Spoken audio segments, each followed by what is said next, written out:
ሰላም የዴሊ ፎረም ቤተሰቦች፣ ኢራን ሰሞኑ በአሜሪካ ጦር ሰፈሮች ላይ በፈጸመችው ጥቃት ቁጥራቸው በውል ያልታወቀ የአሜሪካ ወታደሮች መግደሏንና የጦር ጀቶችን ማውደሟን ተነገረ።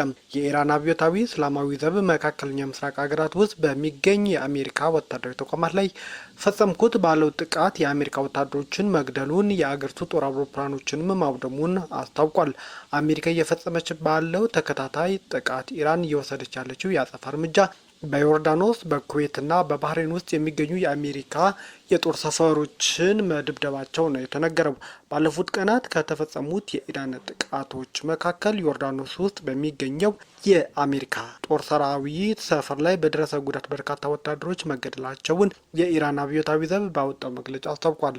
ነገር ግን አብዮታዊ ዘቡ ላወጣው መግለጫ አሜሪካ በይፋ የሰጠችው ምላሽ የለም። ቀደም ሲል ግን ከ4 ቀን በፊት ኢራን በፈጸመችው የሚሳኤልና የድሮን ጥቃት 3 የአሜሪካ ወታደሮች እንደተገደሉ የአሜሪካ ጦር አስታውቋም ነበር። ይህ በእንዲህ እንዳለም የኢራን በመካከለኛው ምስራቅ በሚገኙ የአሜሪካ የራዳርና የመከላከያ ተቋማት ላይ እየፈጸመች ባለችው ጥቃት በዮርዳኖስ መጠለያ ውስጥ ቆሞ የነበረ አንድ የአሜሪካ ኤፍ-15 የጦር አውሮፕላን መውደሙንም ተነግሯል። ኢራን ከባለፈው ሳምንት ወዲህ በተለይ ዮርዳኖስ ውስጥ ተደጋጋሚ ጥቃቶች እየፈጸመች ሲሆን የእስላማዊ አብዮታዊ ዘቡ የህዝብ ግንኙነት ክፍል እንዳስታወቀው ከሆነ በሚሳኤልና ድሮን ጥቃቶች የሚሳኤል ጥቃት መከላከያ ስርዓቶች መውደማቸውም ነው የተነገረው።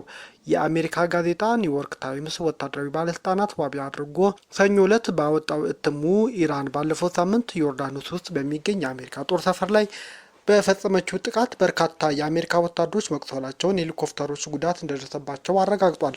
የአሜሪካ መከላከያ ሚኒስቴር እንዳረጋገጠው ከሆነ ደግሞ በመካከለኛው ምስራቅ በሚገኙ የአሜሪካ ጦር ሰፈሮች ላይ ለኢራን በፈጸመችው ጥቃት በርካታ ወታደሮች መጎዳታቸውን የተነገረው። በዚህ ጥቃት 100 የሚሆኑ የአሜሪካ ወታደሮች በኢራን ጥቃት ተጎድተዋል ነው የተባለው። ኢራን በዚህ በመካከለኛው ምስራቅ በሚገኝ የአሜሪካ ጦር ሰፈር ላይ በፈጸመችው የአየር ጥቃቶች ነው እነዚህ ወታደሮች ጉዳት የደረሰባቸው።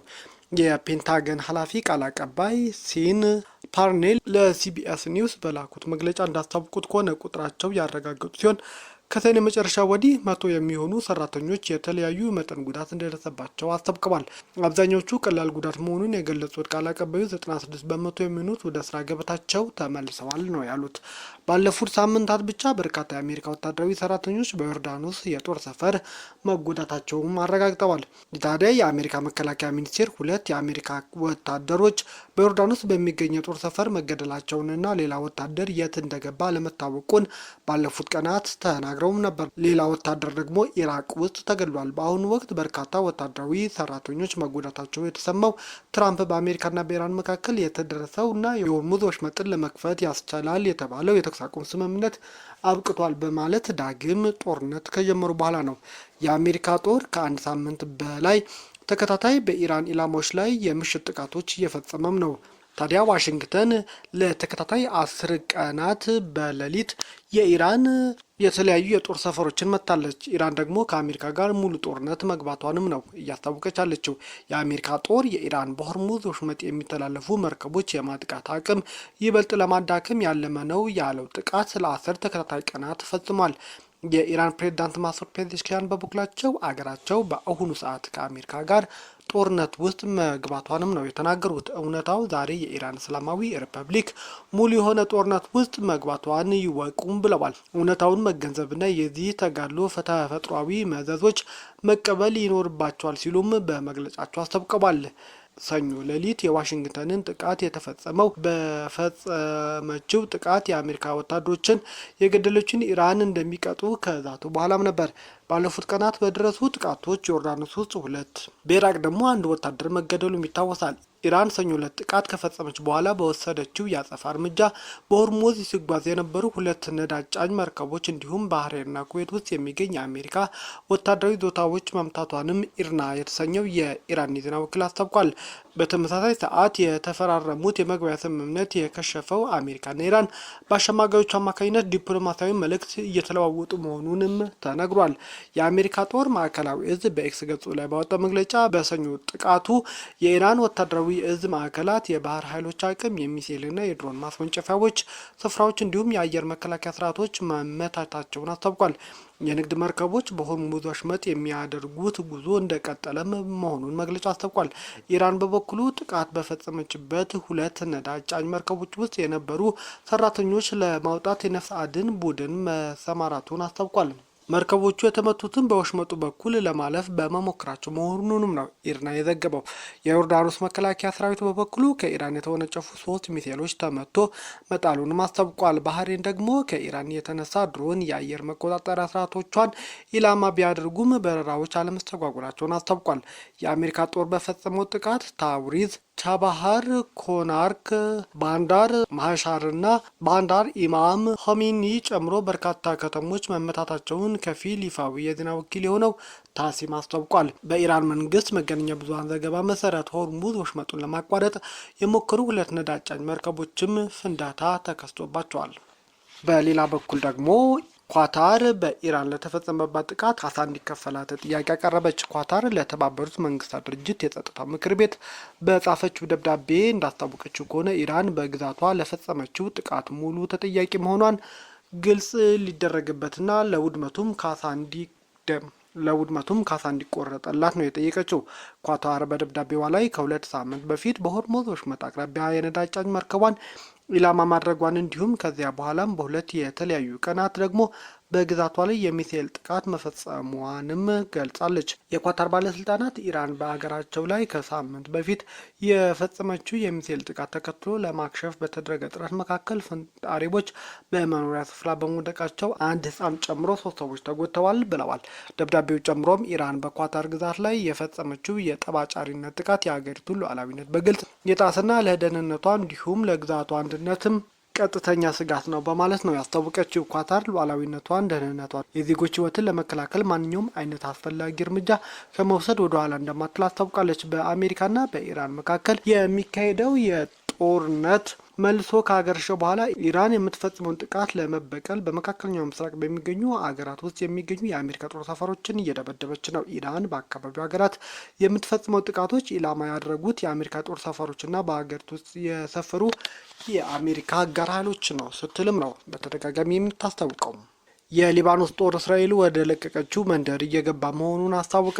በአሜሪካ አሸማጋይነት ባለፈው ወር በተደረሰው ስምምነት አማካኝነት የእስራኤል ኃይሎች ከያዟቸው የሊባኖስ ግዛቶች በመውጣታቸው የሊባኖስ ወታደሮች በአገሪቱ ደቡባዊ ክፍል ወደሚገኝ የሙከራ ፓይለት ዞን መግባት መጀመራቸው ተገልጿል። የሊባኖስ ጦር ባወጣው መግለጫ ወታደራዊ አህዶች በናባቴ አውራጃ በሚገኘው ዛውታር አልጋንቢዬ መንደር መሰማራታቸውን አስታውቋል። የእስራኤል ጦር በበኩሉ ይህ የሙከራ ዞን እቅድ ተግባራዊ መሆን መጀመሩንም ነው የገለጸው። በዚህ እቅድ መሰረት እስራኤል ከሂዝቦላ ጋር ግጭት በተደረገበት ወቅት ከተቆጣጠረችው ግዛት ውስጥ ከተወሰነ ክፍል ወታደሮቿን ታስወጣለች። በኢራን የሚደገፈው ሂዝቦላ ደግሞ ትጥቅ እንዲፈታ ይጠበቅበታል። የወታደሮቹ ስምሪት የተሰማውም የአሜሪካ ፕሬዝዳንት ትራምፕ እና የሊባኖስ መሪ ጆሴፍ አውን ዋሽንግተን ውስጥ ለሚያደርጉት ስብሰባ እየተዘጋጁ ባለበት ወቅት ነው። የሊባኖስ ፕሬዝዳንት ትራምፕ እስራኤል ከቀረው የደቡባዊ ሊባኖስ ክፍል እንድትወጣ ጫና እንደሚያደርጉም ይወተውታል ተብሏል። የሊባኖስ ጦር ሂዝቦላ የያዛቸውን አካባቢዎች ሙሉ በሙሉ ለቆ እንዲወጣም ጥረት እንደሚደረግ ነው የተነገረው። ሊባኖስ እስራኤልና አሜሪካ ከኢራን ጋር ወደሚደረጉት ጦርነት ተጎትታ የገባችው ሂዝቦላ ኢራን ጠቅላይ መሪ ላይ የተፈጸመውን ግድያ ለመበቀል ወደ እስራኤል ሮኬቶች ካስወነጨፈ በኋላ ነው። ሊባኖስ ውስጥ በተፈጸመ የእስራኤል ጥቃቶች 800 ህጻናት፣ ሴቶችና የጤና ባለሙያዎች ጨምሮ 4300 ሰዎች መገደላቸውንም የሀገሪቱ ጤና ሚኒስቴር መረጃ ያሳያል። የእስራኤል ባለስልጣናት በበኩላቸው 37 የእስራኤል ወታደሮችና 4 ንጹሐን መገደላቸውንም ነው ያስታወቁት። ከእስራኤል ጋር እያደረገች በነበረው የ2 ዓመት ጦርነት አብዛኛዎች መሪዎች የተገደሉባት የፍልስጤም ታጣቂ ቡድን ሐማስ ባወጣው መግለጫ ሀሊል አልሃያኒያ አዲሱ መሪ አድርጎ መምረጡን አስታውቋል። አዲስ መሪው እስራኤል በጋዛ ላይ መጠነ ሰፊ ጥቃት ባካሄደችበት ወቅት የተገደለውን ያህያ ሲንዋርን የሚተኩ ናቸው ተብሏል። ከስደት በኋላም በጋዛ የነበረው ንቅናቄ እየመሩ ያሉት ሀሊድ አልሃያ ከ3 ዓመታት ገደማ በፊት ከእስራኤል ጋር ከተጀመረው አብዳሚ ጦርነት በኋላ ወደ መሪነት የመጡ አክራሪ አቋም ያላቸው የቡድን አባላት የሚወክሉ ተደርገውም ነው የተሳሉት። ሀያ የአንዋር ሲንዋር የቅርብ አጋር የነበሩ ሲሆን ኢራን ውስጥ በእስራኤል ከተገደሉት የቡድን የፖለቲካ መሪ ኢስማኤል ሃኒያ ጋር የሚያያይዘውን የፖለቲካዊ መስመር የሚያስቀጥሉት ተደርገውም ነው የሚሳሉት። ሀያ የሐማስ ዋነኛ ተደራዳሪ በመሆን የቡድን ልዑክ ያደረገውን ቀጥተኛ ያልሆነ የተኩስ አቁም ድርድር መርተዋልም ተብሏል። በግብጽና በኳታር አማካኝነት ከአደራዳሪዎች ጋር በመገናኘትም ዓለም አቀፍ እውቅናን ማስረፋቸው ነው የተነገረው። ከቅርብ ጊዜ ወዲህ ደግሞ የሐማስ የዲፕሎማሲያዊና የፖለቲካዊ እቅዶችን በመምራትም የበለጠ ኃላፊነት ሲወስዱ ተስተውለዋል። የ65 ዓመቱ ሀያ በዚህ ዓመት መስከረም ላይ በኳታር ዋና ከተማ ዶሃ ውስጥ የሐማስ መሪዎች ስብሰባ ላይ እያሉ ከተፈጸመው የእስራኤል አየር ጥቃት ተርፈዋል። በጥቃቱ ወንድ ልጃቸው 5 ዝቅተኛ ደረጃ ያላቸው የቡድን አባላትና የኳታር የጸጥታ ኃይል አባላት መገደላቸው ይታወሳል። ኳታር ውስጥ የነበሩት የሐማስ መሪዎች ኢላማ የተደረጉት የጋዛ ጦርነት የቀሰቀሰውን የቡድን ጥቃት በመምራታቸው እንደሆነም የእስራኤል ጠቅላይ ሚኒስቴር በወቅቱ በሰጡት ማስተባበያ አስታውቀው ነበር። የእስራኤል ጥቃት የአዲሱን የሐማስ መሪ 4 ልጆች ገድሏልም። ኳታር ውስጥ ከተገደለው በተጨማሪ ከዚህ ቀደም ራሳቸው ጋዛ ውስጥ ለመግደል በተደረገ ሙከራ 2 ልጆቻቸው ተገድለዋል። ሌላኛው ደግሞ ግንቦት ወር ላይ ጋዛ ውስጥ በተፈጸመ የአየር ጥቃት ሕይወቱ አልፏል ነው የተባለው። አሁን የሐማስ የፖለቲካ ቢሮም ኃላፊ ሆነው የተመረጡት ሀሊድ አልሀያ ወደ አመራር የመጡት በ2 ዙር የድምፅ አሰጣጥ ስርዓትም ነው። የቡድን አባላቱ ለሐማስ ወደፊት አቅጣጫ የተለያዩ ዓላማዎች ባሏቸው ተፎካካሪ አመለካከቶች ምክንያት መከፋፈላቸው ነው የተሰማው። በመጀመሪያው ድምፅ አሰጣጥ የቀድሞ የፖለቲካ ቢሮ ኃላፊ ሀሊድ ሜሻል ከሀሊድ አልሀያ በጥቂት የበለጠ ድምፅ ቢሰጣቸውም አሸናፊ ለመሆን የሚፈለገውን በቂ ድምፅ ባለማግኘታቸው ለሁለተኛ ዙር መካሄዱ ሂደቱን የሚያውቁት የፍልስጤም ባለስልጣናት አስታውቀዋል። በሐማስ የውስጥ ሕግ መሰረት አንድ እጩ በቀጥታ ለመምረጥ የሚሰጡ ድምጾች ውስጥ 69 አባላት ካሉት የምርጫ ተወካዮች መካከል 36ቱን ማግኘት አለበት። በዚህ ሁለተኛ ዙር ድምጽ ከተሰጠ በኋላም ሀሊድ አልሀያ አስፈላጊ ድምጽ አግኝተው የሐማስ መሪ አዲስ ሆነው ተሸሟል።